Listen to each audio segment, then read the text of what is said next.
Hi friends! Today I'm going to tell you a story about being proud of who you are and telling your own story. It is called The Day You Begin by Jacqueline Woodson, illustrated by Rafael Lopez.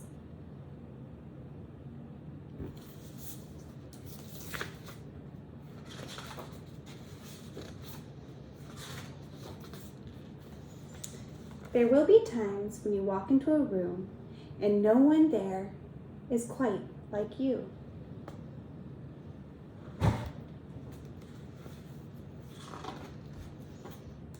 Maybe it will be your skin, your clothes, or the curl of your hair.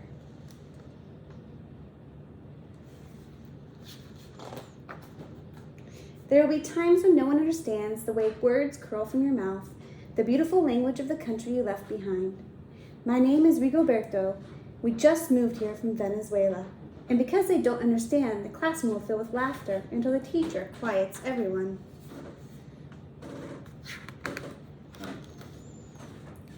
Rigoberto, from Venezuela, your teacher says so soft and beautifully that your name and homeland sound like flowers blooming the first bright notes of a song.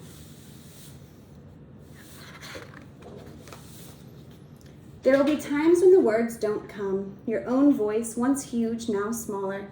When the teacher asks, "What did you do last summer?" Tell the class your story. "We went to France," Shayla says. "These shells came from a beach in Maine." A boy named Jonathan holds out a jar filled with tiny shells so fragile. They look like they'll turn to dust in your own untraveled hands. "My whole family went to India, Spain, South Carolina." Each souvenir a small triumph of a journey. Their travels going on and on. And as you stand in front of that room, you can only remember how the heat waved as it lifted off the curb, and your day spent at home caring for your little sister, who made you laugh out loud and hug you hard at nap time. You can only remember the books you kept on reading long after she'd fallen to sleep. And in that room where no one else is quite like you, you'll look down at your own empty hands and wonder, what good is this, when other students were flying and sailing and going somewhere? There will be times when the lunch your mother packed for you is too strange or too unfamiliar for others to love as you do.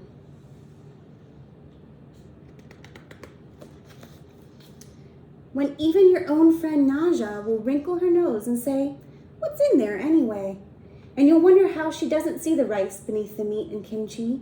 You'll wonder why she doesn't remember that rice is the most popular food in the world.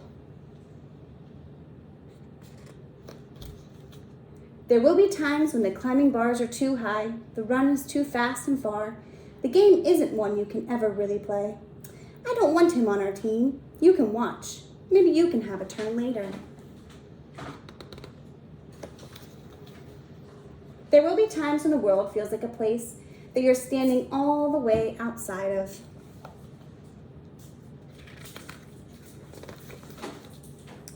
And all that stands beside you is your own brave self, steady as steel and ready, even though you don't yet know what you're ready for.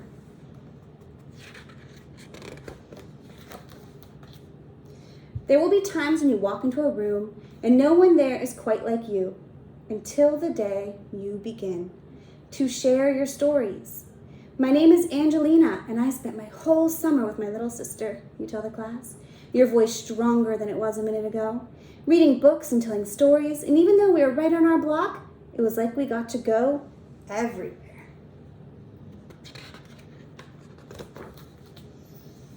"Your name is like my sister's, Rigoberto says. Her name is Angelina too." And all at once, in the room where no one else is quite like you, the world opens itself up a little wider to make some space for you. This is the day you begin. To find the places inside your laughter and your lunches, your books, your travel, and your stories, where every new friend has something a little like you and something else so fabulously not quite like you at all.